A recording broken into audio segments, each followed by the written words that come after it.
Now the question is कि narrow transformation और wide transformation होती हैं, इनमें फर्क क्या होता है। हमने इन क्वेश्चंस को इस तरह लेके चलना है कि कोई हमसे काफी मंथ्स बाद भी पूछता है ना कि आपको नैरो ट्रांसफॉर्मेशन और वाइड ट्रांसफॉर्मेशन का पता है, तो हमारे माइंड में क्लिक होना चाहिए।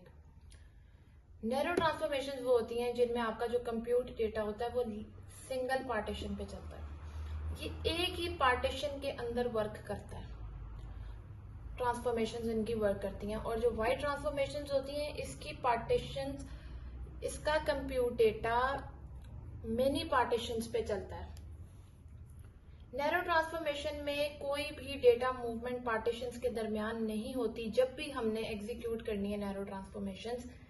लेकिन वाइड ट्रांसफॉर्मेशंस में मेरी डेटा मूवमेंट हो रही होती है बिटवीन द पार्टीशंस, ताकि हम एग्जीक्यूट कर सके वाइडर ट्रांसफॉर्मेशंस को। जो वाइडर ट्रांसफॉर्मेशंस होती हैं उनको हम शफल ट्रांसफॉर्मेशन भी कहते हैं।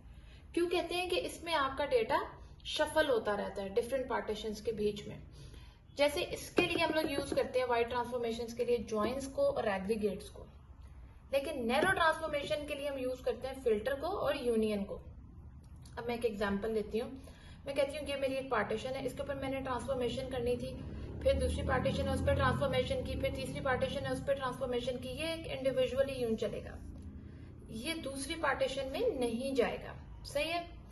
दूसरी तरफ जब हम वाइड ट्रांसफॉर्मेशन की बात करते हैं, ये एक पार्टीशन हर ट्रांसफॉर्मेशन के पास गई, फिर उसके बाद दूसरी पार्टीशन हर ट्रांसफॉर्मेशन के पास गई, तीसरी पार्टीशन गई। इस तरह ही होता है कि आपकी डेटा को ट्रांसफर करने की जो कॉस्ट है वो वक्तन ब वक्तन बढ़ती जाती है, और इससे आपका जो काम है ना वो स्लो पड़ जाता है। मगर जो नैरो ट्रांसफॉर्मेशन होती हैं वो फास्टर होती हैं, वाइड ट्रांसफॉर्मेशन स्लोअर होती हैं। Narrow transformation with in the partition work करती हैं, wide transformation between different partitions work करती हैं। This is the main difference between the narrow transformations and wide transformations.